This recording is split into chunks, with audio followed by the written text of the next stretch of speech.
Here's why your records don't sound the way you want. This is going to be a tough love episode.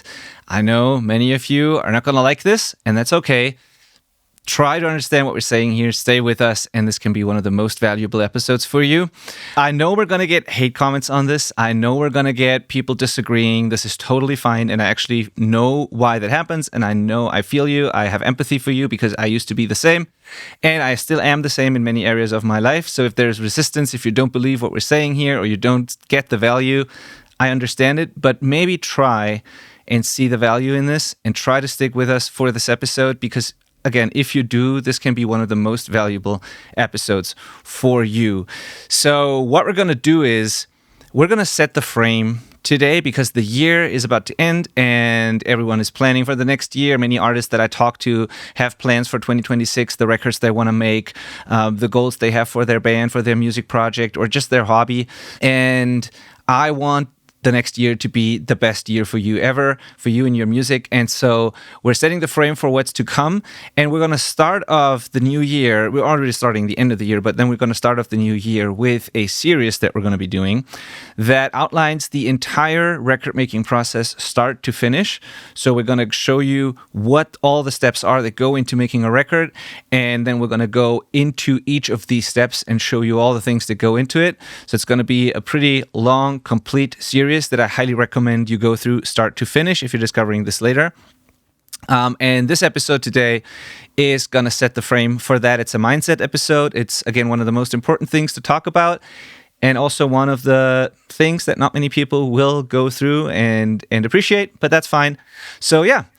My name is Benedikt. I'm a mixing engineer. I run a mixing studio called Outback Recordings, and I also host this podcast and this entire platform called the selfrecordingband.com, where we help self-recording artists make great records from their jam spaces and home studios. We've been doing that for 5 years now, and in the studio, I've been full-time mixing and making records for more than 15 years.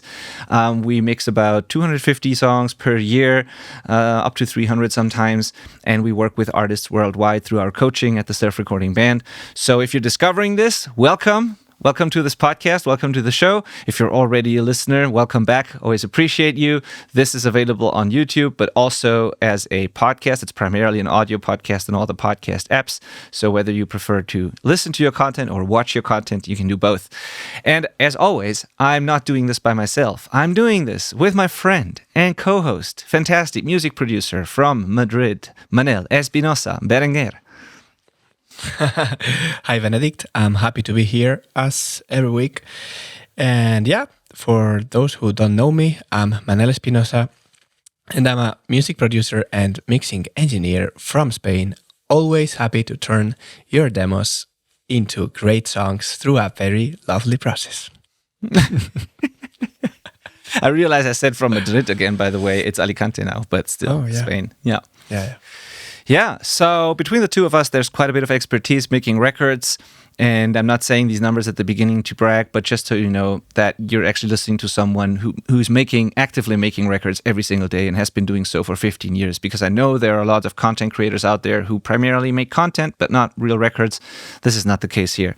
So back to today's episode. I know I already see the comments. They're going to say, I'm already 10 minutes in and there's no real value. We'll get to the point. The value is in what I'm saying already and what we're about to say. It's the mindset stuff that we're going to talk about today. So I hope you can make it through and see that in there. So again, we're going to outline the entire process, start to finish, starting next episode. And this episode is going to prep you for that and set the frame.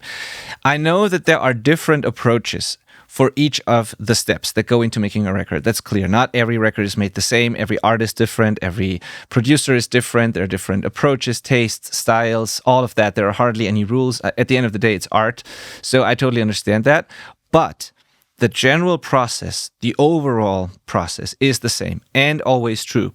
Not everyone does the same things for every step. And some people, maybe they even skip a step. That's usually not the case, but they do a little more here and a little less there. They put more focus on one of the steps and less focus on the other steps. And how they do it, their workflow might be different. But the steps that go into making a record are pretty much always the same. So for this episode, you have two options now. You can either stay with us and try to understand what we're saying, and it's going to be one of the most valuable episodes for you, as I said. And at the end, we're also going to give you a detailed overview of what's to come in this series and all the steps that actually go into making a record. So we're already going to say that in this episode. Option number 2 is you can leave because you don't believe us or you don't try to understand the value in this. In that case, do it your way. More power to you. I'm not here to dictate what you should do. I just say what we do and what 99% of all producers and self-recording artists do. And I just hope one thing, if you decide to leave and not listen to this, I just hope you're not doing more of what already hasn't worked for you in the past. Because the reality is this is what most of the people will do when they hear advice like this. They haven't made something that they're super happy with in years, and they're just going to do more of what already hasn't worked. And I hope that is not you. If you find a way that works for you that's completely different from ours, more power to you. That's awesome. I'm happy for you, and you don't have to listen to us. So let's get into this. I would say the difference between you and the artists and producers that you look up to and that you love is not talent or connections or gear or even technical knowledge of plugins, etc.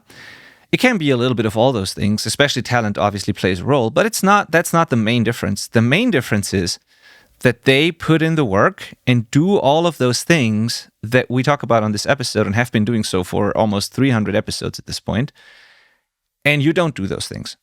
And I know that sounds harsh. I'm not trying to be mean. This is tough love. This is coming from a good place. But I know for a fact that most of you don't do all these things. Because if you did, you'd get amazing sounding results all the time. And it's either because you don't know what goes into making a record, and that's totally fine. If you've never been to a studio before, you haven't gone through the process, how should you know? There's so much conflicting information on the internet and all that, so it's not your fault. Or it's because you just don't do it despite the knowledge you might have. This is also very common. A lot of people know what they should learn and focus on and do, but they don't do it for various reasons. But that's the main difference between you and the artists and producers you love. If you're being truly honest, it's very unlikely that there will be some people in the audience where might be true. But for most people in the audience, I think you can't honestly say that you're putting the same amount of effort into making your music or your records than, artists who just made it their life, who live and breathe this every single day. It's just not realistic. And so, or it might be realistic, but you just don't do it. So that's just the real truth. Benny, yes, I think we need to define something yes. before going into the episode further. Yes. Which is when you talk about amazing results, what are you exactly talking about? Thank you. Very good point. With amazing results, I mean something that you as the artist are something that you're absolutely proud of, something that you are excited about, something that gets your message, your art, your thing across the way you want it to be. That's what I define as an amazing result. There's no objective good or bad when it comes to music or even records. Mm-hmm. But if you are stoked about it, if you can't wait to share it with the world, if it sounds awesome to you and it's the best thing you can do, that's or not the best thing you can do. If it's the best thing that can be done for the song and the vibe you're going for, then that's what I consider an amazing result. For some people, this might be a super polished, high-end, kind of production. For some people, it might be a super rough, raw demo kind of thing. But what matters is that it is the sound that you have in your head, the vision you have for your thing, that this actually comes out of the speakers. That's what I mean with that. Yeah, I think it's important to define that because maybe some listeners can be mistaken into thinking that when you're comparing, artists that we or the artists love and themselves, maybe you can also be talking about the final result when you release your song, right? Because I think that when you release a song, there are many other things that come into play, like luck, connections, as you said before. But when it comes to making a record that you love, those things do not come into play. You don't need connections to make a record that you love. That's what I mean. Yes, absolutely. You mean the commercial success and not just the outcome that you can hear. Yeah. Although I will even go further here. And again, this is not going to be very popular, what I say here, among many people, and especially the ones who haven't gone through a professional process or who haven't been working in this industry or haven't had the professional experience. But it's true. Even the commercial success part of it comes mostly down to, of course, you have to have a great thing that resonates with people, and you don't really know. You don't have a crystal ball. You can't tell if it resonates with people. That's true. But you have to have something that's good, whatever that means. But the biggest, like most of it is not luck or connections or anything. And sometimes not even the quality of the thing you produce. Obviously, that helps a lot. But again, even with the commercial success, most of it is the work you put into it, honestly. It's like there's a cap. If the thing is not good enough, it can only go so far. And also if you don't have, if someone has the good product and puts in the work and has the connections and there's luck, of course, all of those things together, it's the perfect storm. You might not have that, but the number one differentiator with anything, to be like, it's true for anything in life. If you want to be really exceptionally good at something, it is putting in the work and learning it and putting in the effort. And it's just true. And so many artists don't do that with their music and their production, but also when it comes to releasing it and all those things. But we're going to talk about the record making process for now, not the marketing side of things. So yeah, let's define the end result as something that you absolutely love. Because the other thing is the commercial success is not even everyone's goal. Not at all. And that's totally fine. And so what most people would want, though, is something that they love, that sounds awesome to them, that they are proud of, that might outlive them, that is out there for other people to enjoy, that can make a difference, can change someone's life. Art and music is very powerful. So that is what we're talking about. So now, what does that mean? What do I mean by putting in the work and all the things? So let's start with an analogy. Or let me ask you a question, like you, the listener. What are you really good at? Maybe outside of music. What have you accomplished that you are truly proud of in your life? Now, think of something. It can be your job. It can be something in sports. It can be being a phenomenal dad or mother, or it can be anything in life that you think you're really good at, that you are proud of, that you have accomplished. Then ask yourself, how did you get good at this? And can anyone just do it or learn it overnight with just a little bit of effort? Probably not. If you are, I don't know what your job is. If you are a good salesperson or a marketing, or if you are a construction worker, or if you do landscaping, or if you're, whatever your craft is, your thing is, if you are exceptionally good at that, you would probably say that most people are not as good as you at what you do. And it's probably because you've done it a lot and you have a lot of experience and you've learned it, you've studied it, whatever you did. But it's basically, it takes up a big part of your life and your time that you spend on things. And that's why you're really good at this.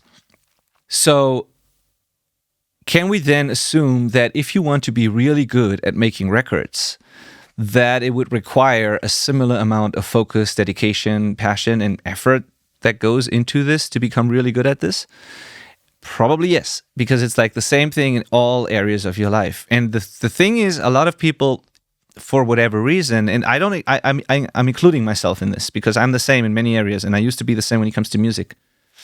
For some reason, we think that, just doing a little bit here and there, watching a couple of videos, dabbling a little bit with a DAW or software, and everything's affordable these days, all the info is free, and so we think we can be music producers now, just like that. But we would never assume the same about whatever we're really good at, like our profession or something else. It's just an observation. And, so that is one thing. The other thing is, if you research your favorite artists, producers, or your favorite records that you really, really love, and it can, like I said, it can be very rough, raw sounding stuff. It can be super polished, commercial stuff. Doesn't really matter, whatever you love. What did they do? What went into making those records? And how did they get to have the career they have? Or why do these records sound great to you? And if you do the research, and if you talk to any artist, self-recording artists, or any producers who get good at producing, anybody, the answer will almost always be hard work, years of hard work, and basically not doing anything else. There's where it's going to be so super rare that someone's going to be like, oh yeah, I just managed to do this, to make this album or to have this career because I just coasted a little bit, I did a little bit on the side here and there. It's just a hobby, but then all of a sudden I got really famous. Like, this is not a thing. It's just not. All the stories of all the artists, even if they don't do it intentionally, those are people who made their entire life around this. And even if they didn't do it intentionally, maybe they didn't have another option because they didn't have a plan B, which just was what they were born to do when they did it. So, yeah, these are the two questions that you can think about now, which will help you understand what I'm trying to say here and compare it to what you're currently doing with your music. And please don't misunderstand this. I'm not saying it's all grinding and hard work and it sounds like it's not fun. No, it is fun. But if it's just about the volume of effort you put into it. It's not that it's stuff that you don't like to do and it's just chores and tedious tasks. It can be something you love, but it still requires effort to do it. Maybe it requires less discipline if you love it and then it's easy for you to do it. And if you don't love it or parts of it, then it's harder and it requires more work. But then if you don't love it, why would you do it anyways? So I guess what I'm trying to say also is that it being fun and your passion thing and your hobby and it being a lot of work also is not contradictory. It can be both, and it has to be both. And actually, we got a lot of comments on some of the episodes that are around this topic where people said like, if you want to do this and if you really like it, you would do it anyways. You don't have to convince yourself to do it. So what are you talking about? I don't need, discipline for something I love to do anyways. And I agree, that's true. But you need to maybe make time for it in your life if it's truly important for you, because maybe it's not hard for you to do it. And if you could, you would do it all the time.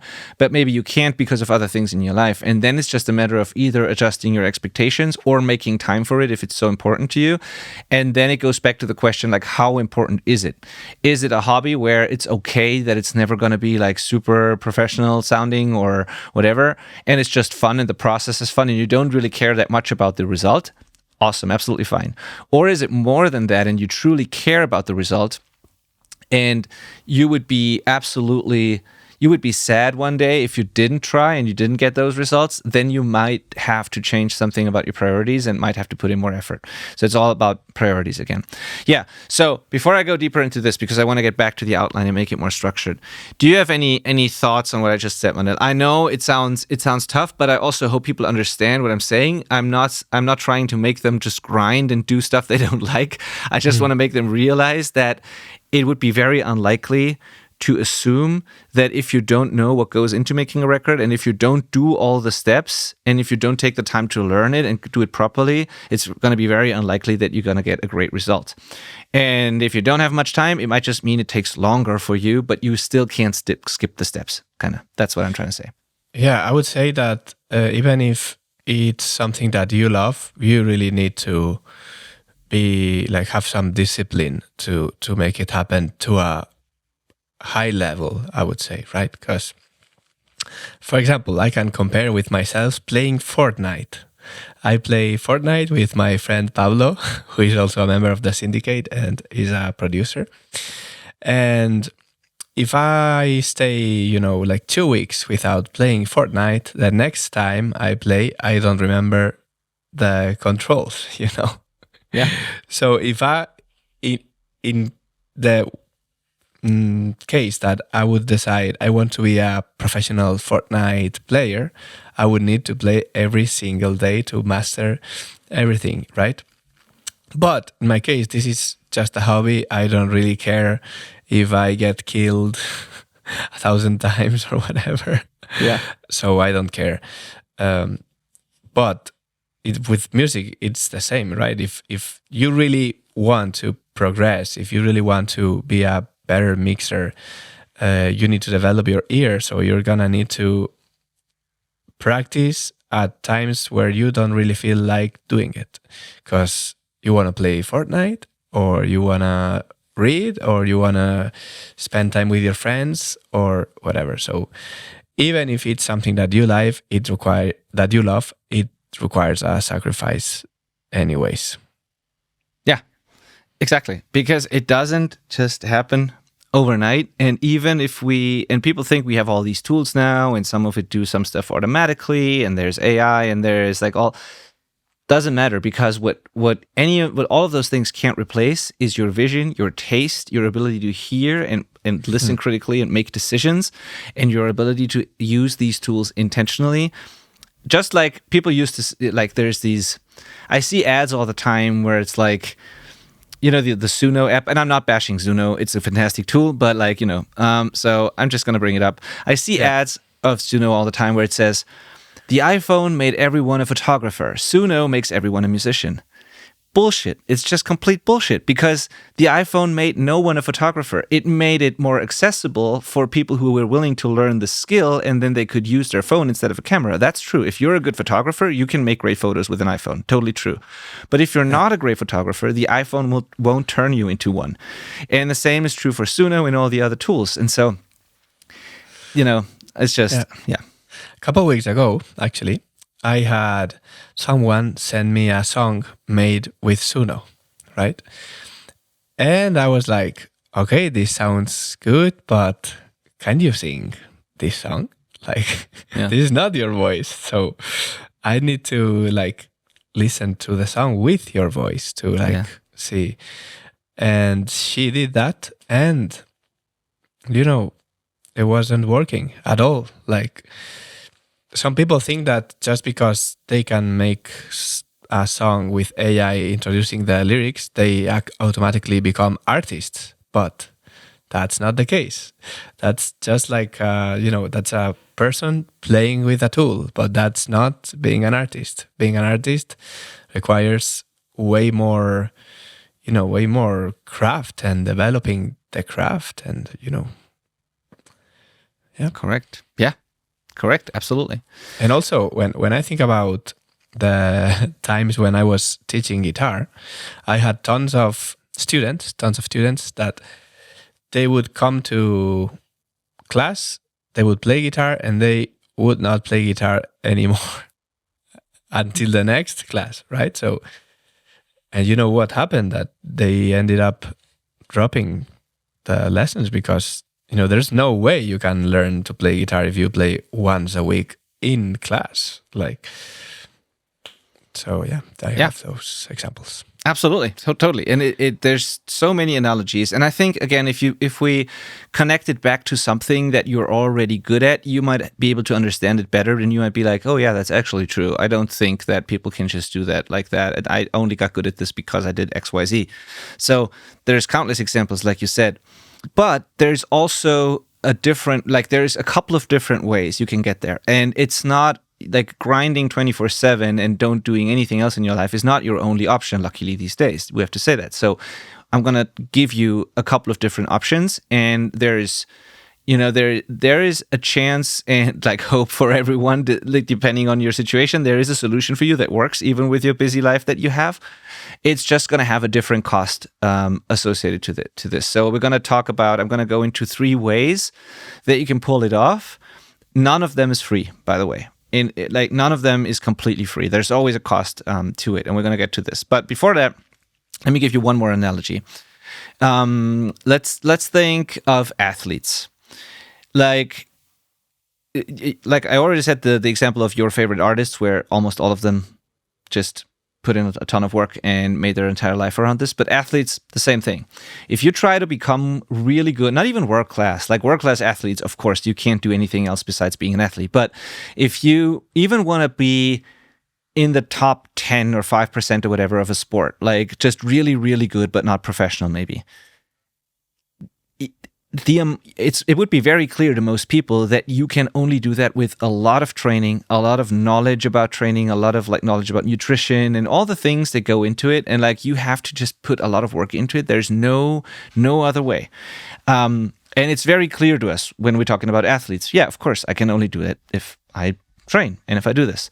But it's the exact same thing with music, with being a producer, mixer, or with any other craft. If you want to build something or whatever it is that you're trying to be good at, there's no way around practicing and learning. And so when you're an athlete or when you want to be an athlete, There are two ways you can do it. And when it comes to making records and music, there are three. So let's start with the athlete example. The two things you can do is you can try and do everything yourself without getting help in any way, shape, or form. This means you would have to study a lot about, like, let's assume you want to be world class at this.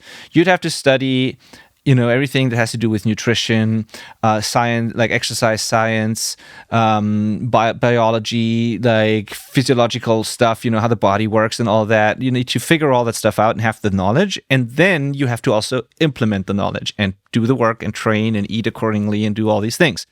So that's one way. Super hard. It's going to be an absolute full-time job, and it's going to require a lot of learning, not just doing. You're going to have to set aside time to even get the knowledge, and then you have to implement it. Option two is you get a coach. Or multiple coaches, and you have someone who tells you what to eat and knows all the science around nutrition, so you don't have to know it, you just have to do it. You get a coach who knows what goes into training, who knows your body type and what your goals and what you're trying to do and all that, and they create a plan for you, and you just follow their advice and you just train. Now that reduces the amount of time you need to put in considerably, or you get more time to rest and recover or whatever, but all you do is now implement. Of course, you still build, gain knowledge and all that, but your main job is now not to be a researcher or not to be a scientist. Your main job is now to just train and eat accordingly. And other people have the knowledge and show you what to do. So these are the two ways. There's a cost to both, because you either have to pay the coaches or you have to pay with your own time to learn all these things, or get the education somewhere or whatever. So those are the two ways. Unfortunately, there's no third way here, which is like done for you, because no one else can train for you, right? It doesn't make sense.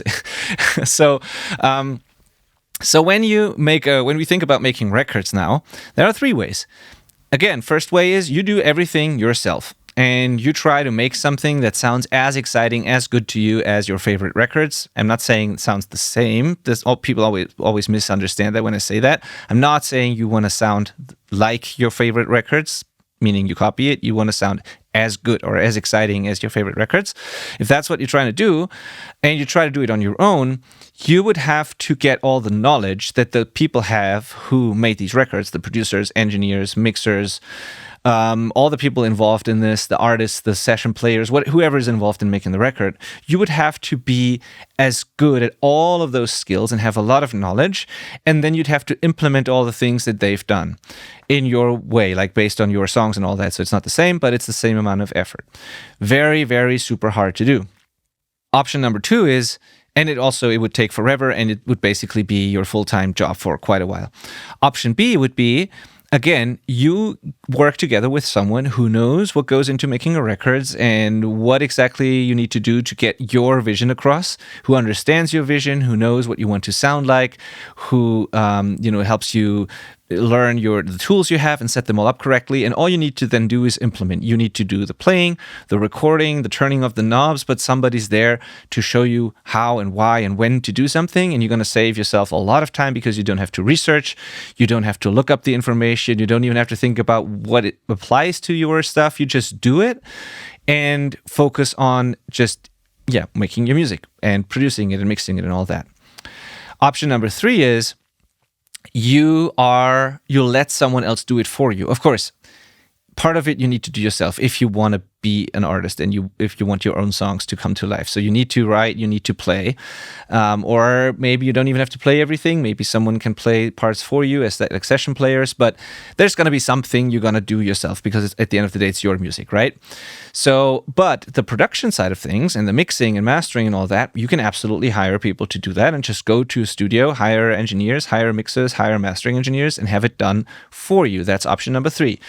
Now, all of those three have costs associated to them. None of it is free. Many people believe, well, I can do everything for free today because I get a free DAW and I watch a bunch of YouTube and I just do it myself. It's not free, because if you want to do it properly and you want to implement all the steps that we're going to talk about at the end of this and then in the next episode, you're going to have to spend a lot of time learning that. And in that time, like Manel said, you'll have to sacrifice something. You either have to spend all your nights and evenings and every free minute basically doing that, or you won't have time to work a job and you just do that and find a way to get by with very little, or there's going to be some sort of sacrifice. It's going to cost a lot of time, and maybe you need to even buy some of the information or whatever, but it's definitely not free, because other things of your life will suffer. Option 2 is way better in terms of time, gets you to the result quicker and with more confidence and with less back and forth and without stabbing in the dark, but you have to pay a coach that guides you through it, and that costs money. And then option 3 is gonna be even less time intense, because you don't have to do the mixing, the production, all that at all. You're just gonna have to commit to a certain time when you book the studio. But of course, you pay even more because you got to pay a team of professionals to do all the stuff for you. So none of them is free. And if you believe you can get exceptional resounding results for free, meaning little effort, little time, little money, or none of it all at all, it's just false. And please prove me wrong. Send me one example of someone who has done it on the side with just a couple of hours, no real effort, no money spent. Show me something that sounds truly exciting. Show me something that people really like. There might be the outlier there, but like 99.9% at least of all the stuff out there hasn't happened like that. And so if you consider my example, I did number 1 first because I was stupid, or not stupid. I was stupid is the wrong word. I was not educated, and I was stubborn. So when I started, I thought, I don't need all of this. Like, I can do it for free. I just learn it myself. I get a little bit of gear that was not free, but also cheap. I just learn it myself. I don't need to hire anyone. I don't need to pay money, and I will just, get really good at this because everyone can do it, right? And I say I have quite a bit of talent for this. I've been a musician all my life since I was a little kid. I have the ear and all that. Or I haven't had it developed like I have today at the time, but I have some talent. So, but still, it took me years in the beginning to get at least like decent results. And then I didn't do anything besides that. Like the cost that was associated with that, it was not free at all. And I just didn't realize at the time.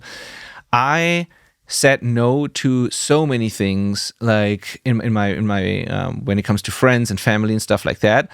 I didn't have a job. I just had like almost no income. Like I lived on like so little. I was basically almost like, honestly, it sounds brutal, but I was almost like starving for 5 years because I had the bare minimum to get by. I did live sound gigs on the weekends. I recorded everyone and everything that came through the door for just a couple of bucks, so I could get experience and I could build a portfolio and I could learn, and I would do it for super cheap. And all I did every single day of the week was record and practice, and I earned super low amount of money to just get by for a long time. So it was definitely not free. It was a lot of cost over a long period of time that I just didn't realize at the time.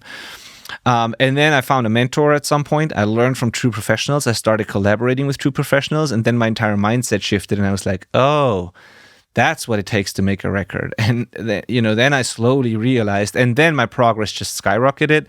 And then in like, I don't know, a couple of months, I learned more than I had learned in the previous 5 years. So this was like my example. I tried number 1, and even though I made my entire life around this, I made progress, but very, very slowly, and it was definitely not free. Then I switched to option 2, where I collaborated with others and got mentors to teach me. And then eventually to option 3, where I said, okay, you know what, certain parts of the process I even don't want to do myself, and I just hire other people to do it so I can focus on the couple of things that I really want to do myself. So that was kind of the progression.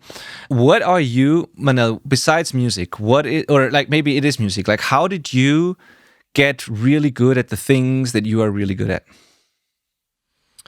Well, if we talk about music, production, mixing, and all that, especially that part, the production and mixing part, not the instrument, I think it was all the options at the same time, basically. Because when I started, with my band, we went directly to a studio where there was this guy who was recording us, but I was producing it, like learning to produce it without even knowing that I was the producer, but I was.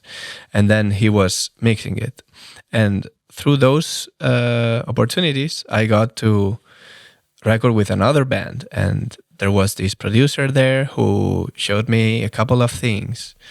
And so I was basically using the three options simultaneously for a while until I felt like, okay, producing might be my thing. And then I started studying music in Ireland, and then I met you. So it's been a bit of everything for me, but I did not have that moment like you had where I tried to do everything. Like recording and mixing was never my goal. Like I was always more in the artistic side. Like my goal was to play stadiums. Yeah, so Yeah. a mix of the three approaches. Yeah, which is true for a lot of people, I guess. And I guess it was kind of true for me too. Just when it comes to producing and mixing and all that, that was where I stuck with option one for too long.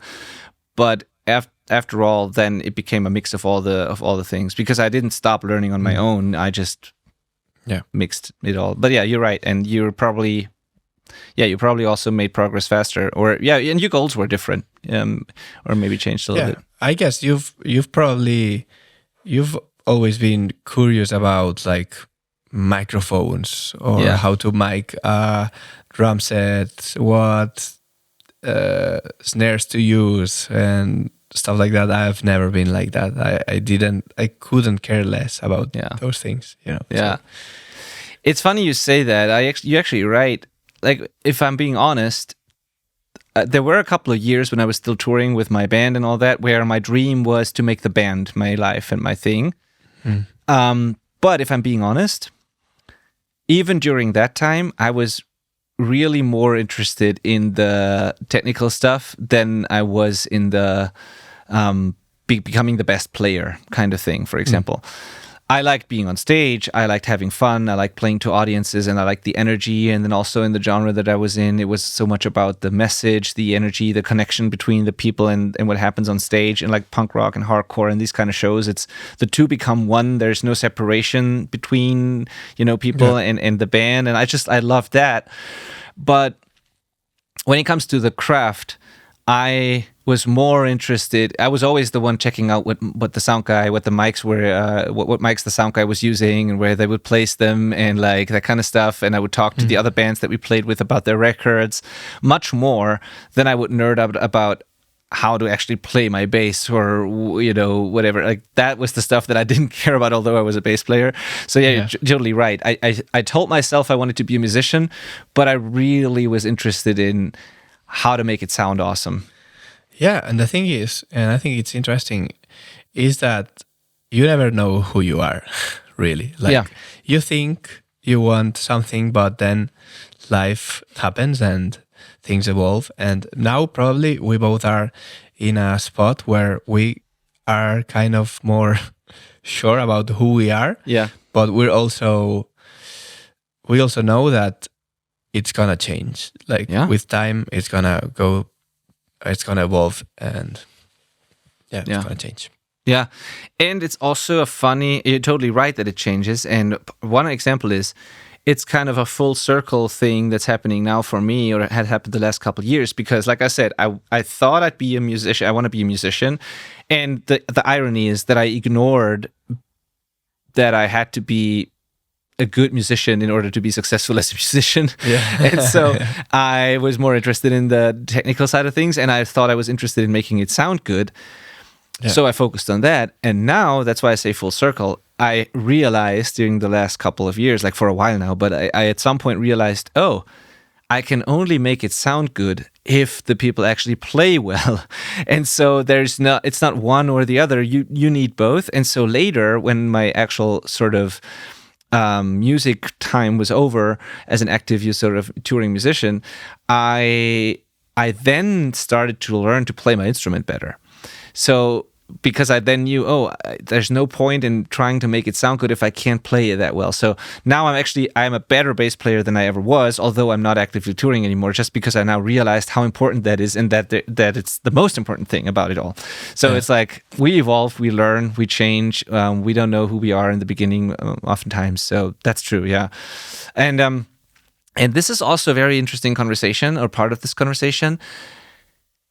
The reason why it's so hard, or a big part of the reason why it's so hard for self-recording artists to do all those things right, and to do what I'm preaching in this episode, and to do what we've been preaching in like 295 episodes now, is that being a great musician and or songwriter alone is hard enough. That can be a full-time thing where the most successful ones do nothing but that.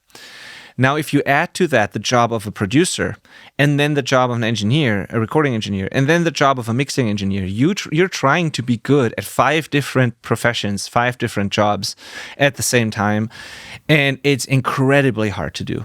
And so for some artists, the best thing to do is just to focus on, playing or writing their songs, or both, and not worry about anything else. And they should just go with option 3, go all in on being the best artist, and let someone else take care of the rest. And the ones who say, I want to do it all because it's part of this holistic creative process that I want to be in control of, and I want to do everything from writing to the finished master myself, for those who make that decision, you have to be incredibly disciplined, but then also structured, and you have to have a workflow and an understanding of the process that lets you do all these things without going nuts. Because if you have an ineffective process and you have knowledge gaps everywhere, and you just go back and forth, and it's the super chaotic thing, you're going to cut corners. You're not going to do any of the steps well, and the end result will never sound amazing. So there are a few self-recording artists who can pull this off. This is why we offer it in our coaching. This is why it is a thing, but it is super, super hard. And it's not at all a bad thing if you say, you know what, I don't want to do this. I want to be a musician, and I want to focus on that, because that alone is hard enough to do. So yeah, it's not for everyone, for sure. So this is another question that I want to bring up here, that really goes into this topic as well. Why are we giving all this info away for free on this podcast and in other ways? And what do we then sell if we teach it all the time anyways? So the reason why it doesn't matter that we give it away, it doesn't replace us, it doesn't hurt us, quite the opposite, we love sharing it. The reason why is that just the fact that we tell you what we know and what you should do or could do doesn't mean that you actually do it. It goes back to the topic, to the main topic of this episode, is the reason most DIY records don't sound that great is that people don't do it despite all the information out there. And so we can teach all the time. We can share all of our quote-unquote secrets, and all the engineers do these days, all the producers, all the knowledge is out there. It doesn't mean that you do it. It doesn't mean that, first of all, it can be hard to understand some of it, or to connect the dots, like where to start, what applies to your music and all of that. And we do our best to structure it and to make it easy for you to understand. But still, sometimes it's hard to make the connections if you're starting out. And then also, the fact that you know it or have heard of it doesn't mean you actually do it. I always bring up this example. You can read 100 business books. Chances that you are a billionaire after this are very slim because you don't do what's in those books. If you did everything, you'd probably be very successful, but you don't. And so it's always the implementation. It's got to be something that is really, really important to you. You got to realize that if you want the outcome, you got to implement what you learn. And so what we do here is, we give away all the info in hopes that you take it and implement it and get really good results and your first, quick wins with it, and you make progress and it starts to be fun and you start to realize what it takes and what goes into that. And then you can make a decision and say oh, you know what? Now that I know all the things that go into making a record, here's the things that I really want to learn myself and do myself for whatever reason. And here are the things that I need help with, either by, a coach or someone that I hire to do it for me. And if you decide you want to do all of it, you can either spend a lot of time doing that, or you can say, again, I hire someone to teach me all of that so that I don't have to research myself. But we basically teach the info for free, and I'm absolutely fine with that. And what we sell is the implementation, because if you hire a coach like us at the Self-Recording Band, we make you do it. We're not gonna make you go through courses and you hope for the best. We're gonna give you information, but then we also make sure you implement it, you do it. That's the difference. So we're giving away the info for free, but we're selling the transformation and the implementation, because most people won't implement it without that. That's just a fact. And so and then in our studios, of course, we serve the artists and the people who say we want to be artists, we don't want to do it ourselves, and so we let someone else do it for us. So that's what we do at our studios. And here's a little bit of a stat that I want to share with you, some stats, just to make you think about how you're going to approach next year and what can happen to you new music. I've looked it up. I'm going to just pull that up here. I always talk to people who are interested in our coaching before we sign them up. So because I have to know that it's a good fit, I have to know that it works for them and it works for us. And so we always have a free first call. We call it a clarity call, where we build a plan for them. We build a roadmap and a step-by-step thing that they can then implement with us, or they can say it's not a good fit and then they don't pay us anything. But it always starts with a free first call. And I've done 456 of these calls so far. And of the 456 calls, just do the math here, of those 456 calls, I offered it to 201, because not even half of them were like a really good fit for the program. This is one thing. But here's the stat I want to share with you. Of the people that I offered it to, of the 201 people that I've offered it to, 67 told me that they would come back, that they loved the offer and, you know, the program and what we do and all that, and they loved everything about it. And it was just not the right time because of whatever, life circumstances, or I don't know. And they said they're going to come, those are just the people, those are not the ones that said no, but those are the people who said they're going to come back to me later, and we're definitely going to do this, but it's going to be 3 months from now or 6 months from now or whenever, because now is not the right time. And out of those 67 people who told me that they would come back later, 3 did. So what I'm trying to say here to you is, you can be one of the people who say, yeah, I know all of that and it's awesome and I know what I need to do. I know all the steps and I will do it at some point. I will either hire someone or I get coaching or I will put in the work myself. One day I'm going to make my record. It's just not right now because of XYZ. And then the chances that you're going to do it are like 3 out of 67 in my case, whatever that percentage is. And the rest, and I always reach out to them because it could be that they found a different solution, right? So I always reach out to the people and ask, hey, did you ever make that record? How did it turn out? Did you find a different solution? What happens? And honestly, and I swear, out of the 64 who didn't come back to me, not a single one reported that, yeah, we made this record a different way. It sounds awesome. We're proud of it. The ones that got back to me all said, no, we still didn't get to it, or no, because the studio we wanted to go to was like too expensive for us or whatever. Or they said, life got in the way in a different way. Some didn't reply, but then we did the research ourselves. We couldn't find a single artist who has made the record then on their own in a different way. Not a single one of them. And I just don't want you to be one of those people who just puts it off forever and then never gets to it, because there are no alternatives. You can do it on your own with tons of effort. You can hire a coach to help you implement it, or you can hire pros to do it for you. But just hoping that it one day magically appears, and you can just keep doing what you're doing now, it just won't happen. You need to change something. And yeah, please don't be one of those, 95% of people who say we're going to do it later and then never end up doing it. Make some sort of change, make some sort of decision now if music is truly important to you, and either decide that you focus fully on being a musician, let someone else do it for you, or you decide to hire a coach who helps you implement it and learn how to do it yourself, or decide to learn it on your own, but then be prepared for a ton of effort that is way more than you probably think it is that goes into this. So I just found this fascinating. And on the contrary, all the people that we've worked with, and we work with around 50 to 60 people at all times worldwide. It's a very small community, but it's personal one-on-one coaching, so we can only serve so many people.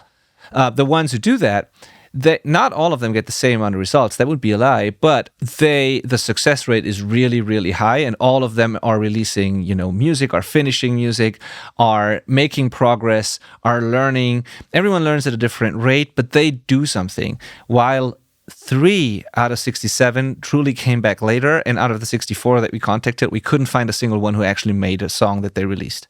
So, fun fact is that I think I'm one of those 3. Maybe. You could be. Yeah, you're one of no. You just needed time to think about it, and then you came back to me. But you didn't say no and maybe one day, sort of. That was not your thing. You didn't say it doesn't. Or did you say no? You just needed time and you wanted to do more research. But what I mean is people who say like, we love it, we want to do it, but now is not the right time. We're gonna contact you in here now. This time of the year, for example, people always say, I'm gonna contact you in spring, and I already know they won't. So that's what I mean, right? You just took a little more time. It took me maybe like a month or so to decide. And fun fact is that last week I released that album that we talked about in that first call, and I'm very proud and happy that I did that. So yeah, true. It's a living example. Yeah, absolutely. And again, I'm not trying to sell you our coaching here or any of. There are different solutions. I'm just trying to convince you that if you don't change anything, you won't make a record, not one that you're proud of. And unless you're already super proud of what you do, and then everything's fine, and you maybe just listen to this for education or more for like entertainment or more education, and then it's awesome. But if you're not happy currently, by doing the same thing that you're already doing, you won't get any different results. And the way you can do it is either put in more time and effort and like be prepared for a really hard, long process to do it yourself, or get help by getting a coach, or get help by hiring someone to do it for you. That's what I'm saying. I don't say you have to join our coaching. It's just one way of adding accountability and actually implementing the things you need to do. So now away from the pure mindset, like tough love talk here, real talk that we did here, to the actual steps of the process. And this is going to be in the next episode. We're going to start the series that I'm talking about. So what actually goes into making a record? We're going to talk about the 10 steps. Like I broke it down to a 10-step process because it's easy to remember, and it covers all the things that goes into this.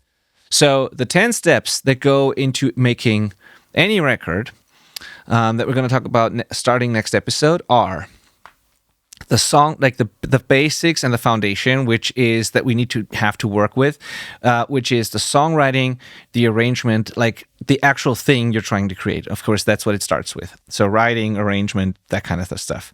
Then the second step is getting the right gear for the job, which doesn't mean super high end or fancy. It means the right stuff for the job, within budget and good enough to get you the results you want, but not like wasting money on stuff you don't need.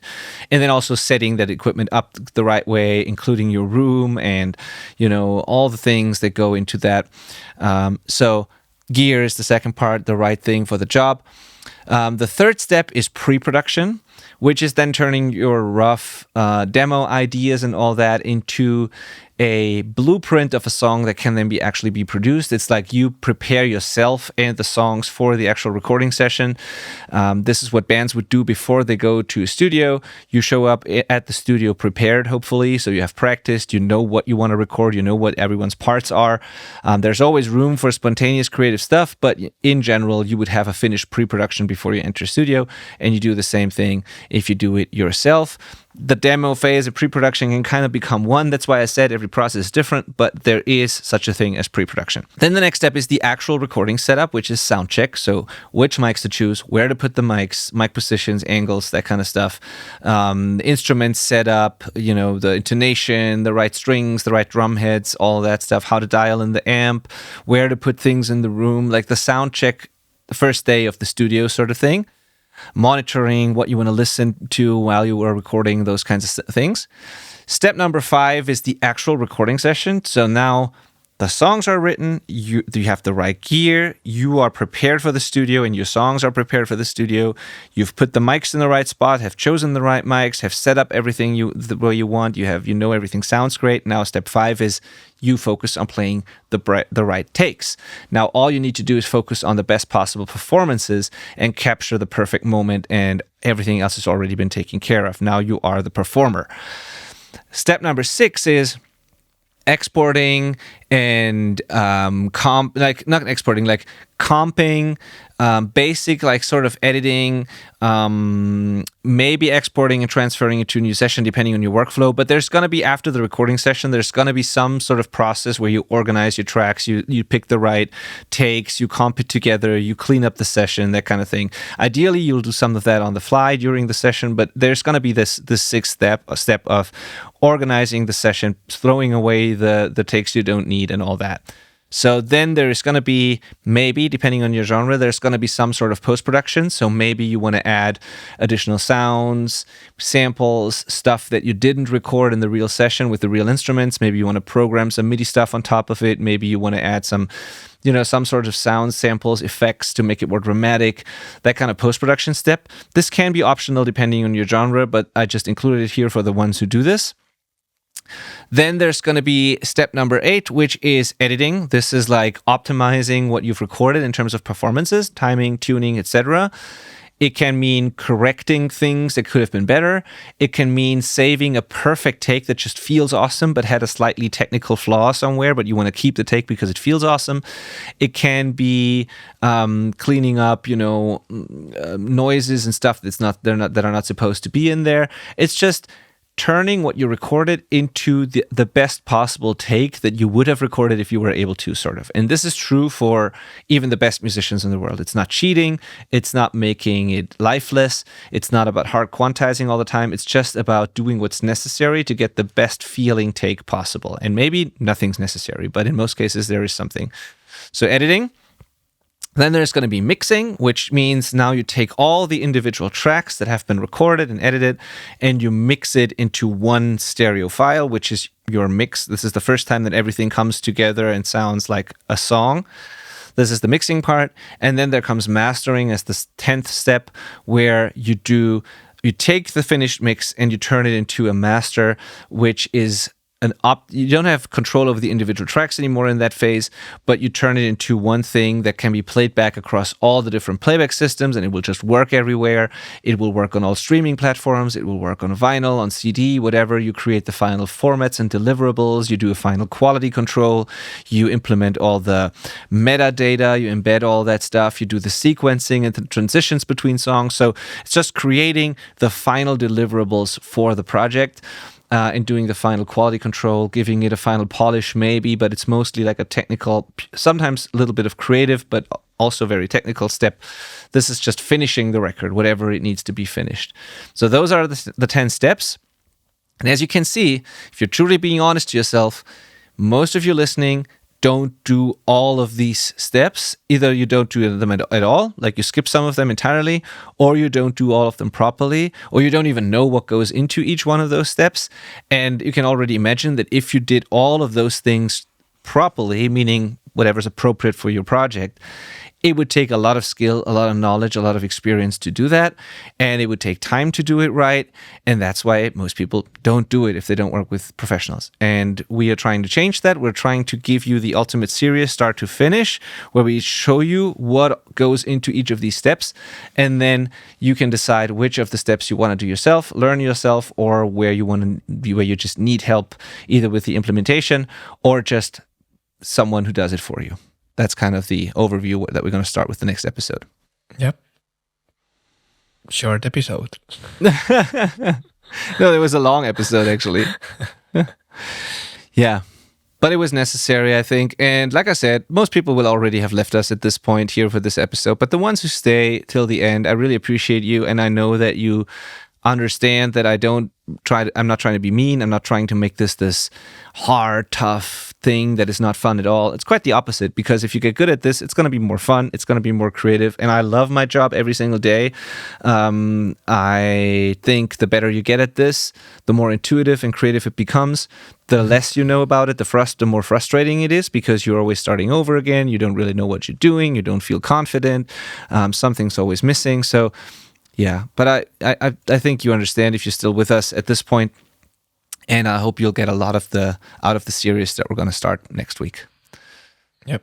I think if you keep in mind what the goal is at every single stage, it's going to be easy for you to keep going. Yeah, absolutely. Yeah, and I think it might actually be in 2 weeks that this episode starts in the new year, because we have one interview coming up in between. Either way, it's either going to be next week or in 2 weeks when the series starts. Probably we're going to start off the new year with that. But yeah, keep an eye on that. You're gonna see it when the series pops up. So yeah, thank you for staying with us throughout this episode today, and I hope this sets the frame for you, and I hope this kind of maybe reset some of your thinking about this. Maybe it helps you have a new perspective on this. Maybe it changes your mindset around certain things a little bit. Maybe it gives you the needed, kick in the butt a little bit, a push of motivation that you needed. Maybe it also just helps you realize, what, it is not that important to me, and I'm just doing this as a hobby, and I'm fine if it sounds like that, and this is totally fine. It's just about aligning expectations and goals with what you're able to put in. And so, yeah, I hope this did this for you. It was helpful. Let us know in the comments. Send us a message as always. And if you already know that you need help implementing all of this, if you want a precise, unique plan specifically for your situation, go to theselfrecordingband.com/coaching and apply for a coaching spot, and then we'll talk through your specific situation, make a plan for you, and then we'll help you implement all of those things so that you can just focus on your music and have someone else worry about what the next step is, what makes sense, and how to get your vision to come out of the speakers. So all right. Thank you so much for listening to this, and we'll see you next week. Goodbye.